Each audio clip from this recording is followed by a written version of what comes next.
que nous puissions bâtir une coalition régionale et internationale pour lutter contre les groupes terroristes qui nous menacent tous. Je pense que c'est l'intérêt d'Israël, de sa sécurité, celle aussi de plusieurs de vos voisins menacés par ces mêmes groupes ou des groupes voisins.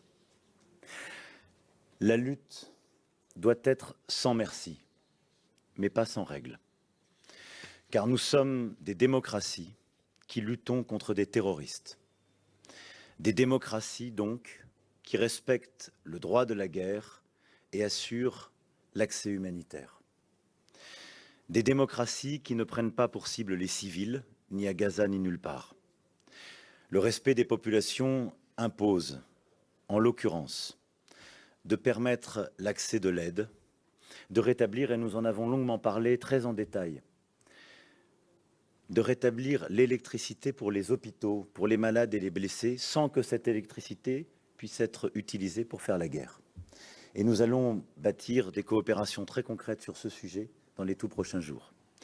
Nous sommes prêts à apporter une aide concrète à toutes les populations, comme nous l'avons fait ces dernières années, ces derniers mois, mais avec des solutions très pratiques et concrètes que nous avons discutées durant cet entretien. Prêts aussi à le faire en nous engageant avec les principaux voisins pour bâtir ces solutions. Cette lutte, nous devons aussi la conduire en veillant à éviter l'embrasement de toute la région.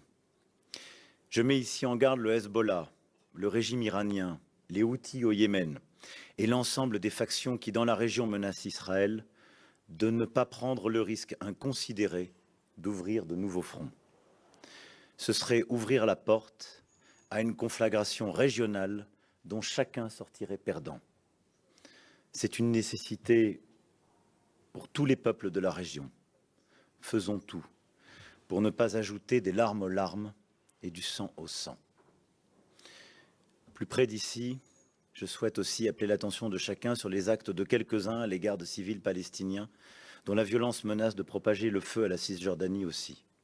La stabilité de la région, le retour à la normalisation qui s'annonçait, ne seront garantis que si la réponse d'Israël à la violence est évidemment sécuritaire et implacable face aux groupes terroristes, mais aussi politique, en acceptant le droit légitime des Palestiniens à disposer d'un territoire et d'un État en paix et en sécurité aux côtés d'Israël, parce qu'il aura intégré l'existence et la sécurité d'Israël comme une condition première.